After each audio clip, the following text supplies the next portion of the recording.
The movie starts by telling us this is based on real, if perhaps exaggerated events. Our narrator is famous journalist and television presenter Virginia Vallejo, who currently is on a plane, leaving her country because of a man in 1993. A DEA agent called Shepard is there as well. When they make it to the USA, Virginia is taken to a hotel, and once she gets in her room, Shepard tells her she'll be meeting with officials from the Justice Department and told the corresponding procedures. Another agent tells her she isn't allowed to leave the room or communicate with anyone for the sake of her own safety. Virginia is having a headache, so she asks for an aspirin, but Shepard tells her hotels can offer it because it's considered a drug. This makes her laugh and think Pablo would have laughed too before he would have had them all killed. The flashbacks start then, so we can see how all this started. The year is 1981, the country is Colombia. We meet Pablo Escobar while he's riding his bike with some friends and employees through an open field. One of the men crashes his bike against a horse, leaving the animal hurt on the ground. When everyone stops to see what happened, they take out their guns and decide to shoot the horse to take it out of its misery.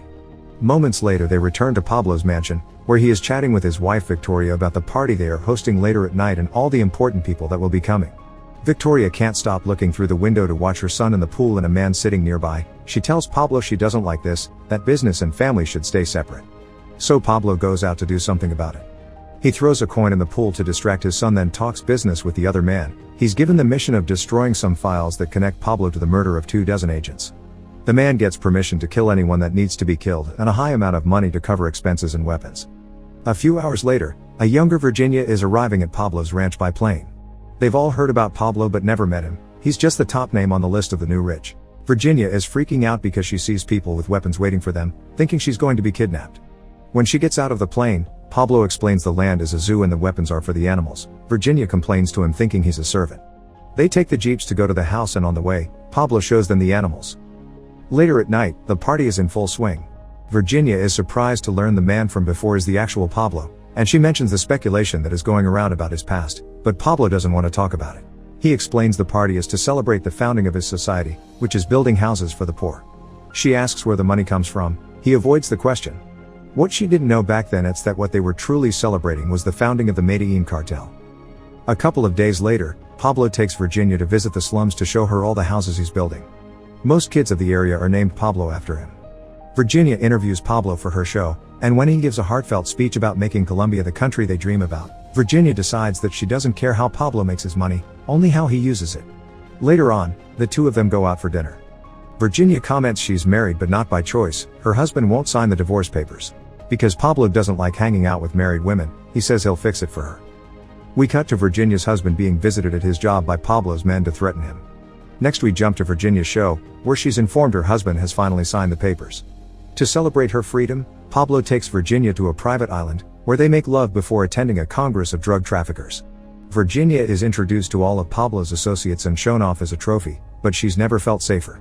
That night, the men divide the USA among them for their narco business. A year later, we see how the drug arrives in the States. On the highway, there's a truck that suddenly turns to block the way, and its drivers threaten any complaining car drivers with their guns. Now that the road is empty, a plane uses it to land and release its cargo. Lots of men jump off their cars to pick it up while Virginia tells us how a kilo will be cut here to make double profit. Now the drug has entered the country, President Donald Reagan must speak to the nation about the subject.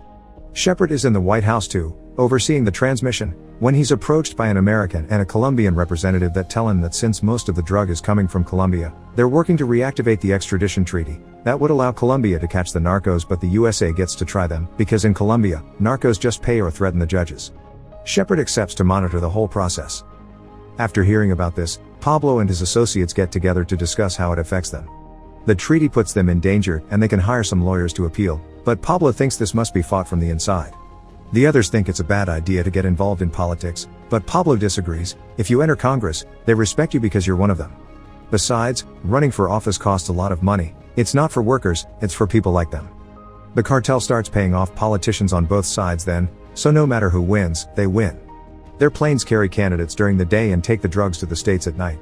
Some months later, we find Victoria talking to Pablo about this. She thinks he's taking things too far. He doesn't see his family often and already has lots of money. She doesn't understand what else he could want. He replies he wants respect and his son to be proud of him. Upset, Victoria rushes to her room. Pablo follows her and asks her if she wouldn't want to be the first lady. She replies she wants to be the only one and demands him to break things up with Virginia. He promises her it's over, but days later, he's sleeping with Virginia again. Pablo continues to work on his political campaign with Virginia's help, gaining many followers with his speeches. On the day of the election, everybody gets together to watch the results, and it's confirmed Pablo wins as representative of Medellin. It's July 1982 when Pablo goes to the House of Representatives for the first time, and while he isn't stopped from entering for being a trafficker, he is stopped for not wearing a tie. He borrows one from the journalists that are dying to help him. We then cut to see Pablo filling Virginia's bag with money. She thinks he wants her to smuggle it, but he says it's actually a gift and she can spend it all. Time passes, and it's now 1983. Virginia has been using the money to get expensive accommodations, jewelry and clothes. Meanwhile, Pablo is teaching his son how to make and cut the drug, but also to never take it himself. Back to Virginia, she's arriving at her hotel when Shepard approaches her and asks her to join him for a drink. He asks her how Pablo makes his money. Virginia points out the DEA doesn't have any authority to interfere in Colombian politics. Shepard says his country is worried about all the drug that's getting in, but Virginia thinks that's a lie. What worries them is the money going out. That's why they don't care about the Italian mafia. They keep their money in the USA. Shepard wonders what Pablo said when Virginia told him she would be seeing. Virginia replies he said she should make sure the USA pays the bill. Months later, Virginia arrives at the Medellin airport, but Pablo isn't there to pick her up because he was called to a special Congress session in Bogota. They want to revoke his appointment. We cut to the Congress then, where a minister is talking about Pablo's presence among them being a disgrace because of his shady business. Pablo replies by saying the minister should present evidence not only of his accusations, but also of where the money for his own campaign comes from. He tells the president he can prove many of these ministers received shady money for their campaigns, but then the minister takes over and makes fun of him in front of everyone. Later at night, Victoria begs Pablo to resign before things get worse and tells him she's pregnant. She makes him promise their baby won't suffer, but they're interrupted by an urgent phone call. Pablo's past has reached the news. He will pay 500 pesos for every newspaper taken from the streets before people see them. We see men following the newspaper delivery trucks and picking up everything they drop while Virginia tells us the details. The published story backs up the minister's claims and connects Pablo to the murder of 2 policemen in his youth. The man that had been sent to erase this evidence is tortured and killed for failing. Days later, the cartel gets together to discuss what to do with this minister. Pablo wants to assassinate him, and everybody should put money for it so they're all guilty. Some of his associates don't like this idea, but he convinces them there's no other choice. The next day, Pablo is having dinner with Virginia when he gifts her a box to celebrate things are about to change. He wants her to carry this gift with her all the time. Virginia opens it and is distressed to find a gun inside, which she doesn't want. Pablo tells her things are about to get very complicated, and to make her understand, he starts explaining in detail how she would be raped and tortured if they captured her, and if she takes the gun, she can either protect herself from her attackers or shoot herself before they get to her. This greatly upsets Virginia, who is now crying and asks Pablo to take her home. We then cut to Pablo visiting a camp of sicarios where youngsters from the slums are trained to kill. He hires 2 of them, who go to the streets on their bike and approach the minister's car from behind. They shoot him when they get close enough, then quickly drive away. Virginia's show is interrupted so she can tell the nation about the news of the minister's death. While Victoria watches the show and cries, Virginia explains the president activates the extradition agreement and Pablo decides to take his business to Panama.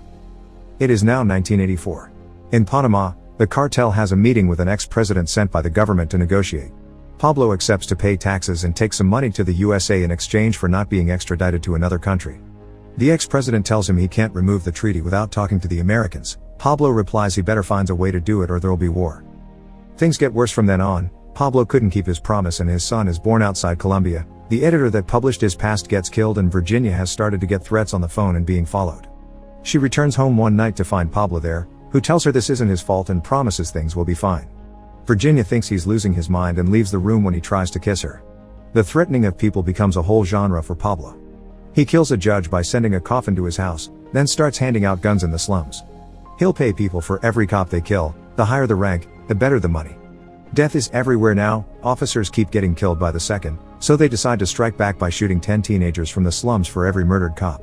The Colombian government ends up creating a special unit exclusively to deal with Pablo, so the DEA sends Shepard to check out the unit's facilities. Since the extradition treaty isn't working, the Americans are coming to catch him themselves. They install a whole system to track phone calls and pinpoint Pablo, but the people from the slums trick them by calling all at the same time from different locations. Back to Virginia, we find her at the TV studio talking to her boss, who's fired her and replaced her with someone younger. No matter how many times he denies it, Virginia is sure this happened because of her connection to Pablo. She leaves the office making a scene and threatening her boss by telling him Pablo will get him. When she's out of the building, she finds Shepard waiting for her. He takes her to a bar for a drink. Virginia tells him getting fire is a good thing and she has an offer waiting for her in Florida. She also tries to flirt with him. Shepard turns her down and calls her lie. She has no offers, nobody will hire her now. He offers her protection in exchange for her helping them find Pablo, but she stays loyal to him. It's then that they notice a car spying on them outside. Shepard runs out with his gun but the car drives away before he can catch it. Virginia calls Pablo to tell him what happened. He says he isn't following her. Scared and upset, she tries to break up with him, but he hangs up. We learn then that Pablo has many teenage girlfriends, young girls handed in by the parents in exchange of money. It takes only one of them to talk for the search block to find him. Some helicopters arrive at Pablo's ranch and open fire. Pablo's men shoot back and even freeze some birds that fly against one of the helicopters and make it crash. Pablo escapes and becomes unreachable, and his associates are getting worried about the business ending, but they start getting killed as well. Pablo can only stay on the run. In 1989, he calls a radio station, declaring full war on the government and threatening to blow up the station to prove it's him. Meanwhile, Virginia is in Miami doing an interview on TV. When later she goes to the airport, the FBI approaches her and asks her for her passport before she hears some upsetting news. The Bogota airport has been closed because a plane has exploded in mid-flight.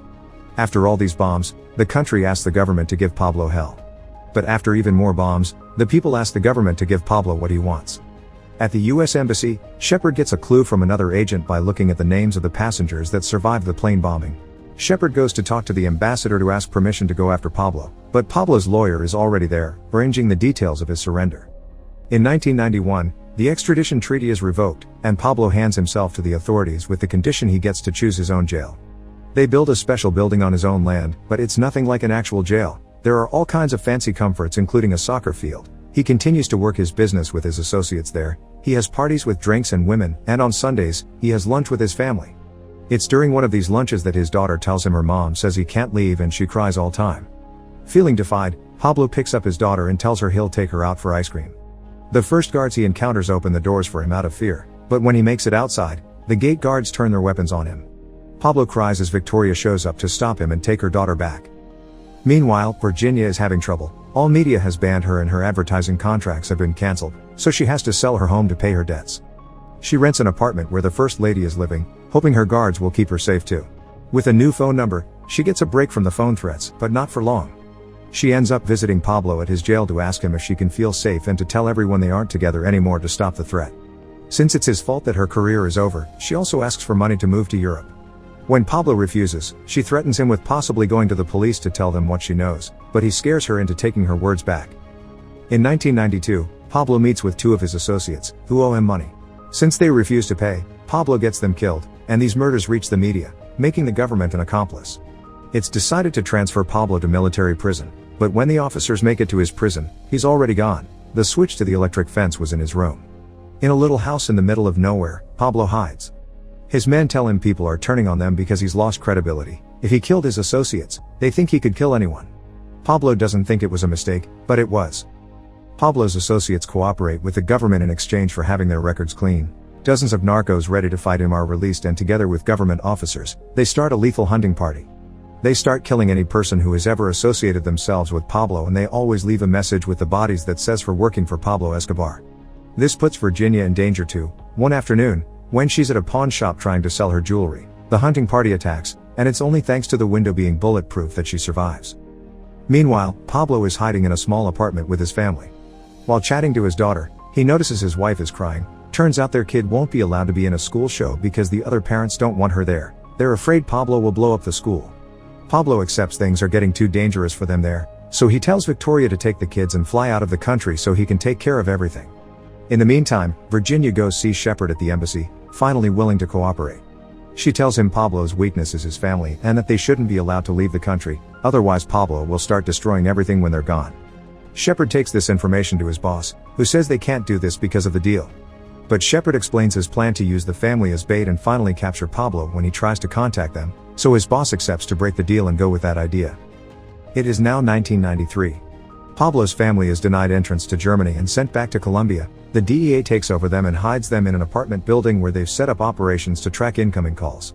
Pablo learns about this by watching the news and calls his family to check on them. He's promising he will rescue them when he realizes they're being listened on, so he starts insulting and threatening the officers. Victoria asks him not to call again, but he ignores her as he hangs up. The bait is too powerful though, so moments later, Pablo is calling them again. The officers manage to pinpoint his location and go after him while he talks to his kids. First he chats with his daughter, then he asks for his son so he can teach him what to tell the press when all this is over. He leans against the window while doing so, giving the cops a full view of where he's staying at. The cops break in while he's still on the phone. Pablo hears them but doesn't even hang up before he and his partner are moving to the window, guns ready. They jump out of it when the door explodes, but it's too late, they're shot and killed right there on the roof, and his son hears it all through the phone. In the other room, the DEA agents are celebrating, but Virginia looks sad. Shepard comes by to pick her up and take her to a safe place, and the movie ends with a flashback to her conversation about the terms of her cooperation with the police. She says she loved Pablo, but hated Escobar, so she accepts to talk to a federal judge. Pablo wanted her to tell his story after all. He just never specified to whom.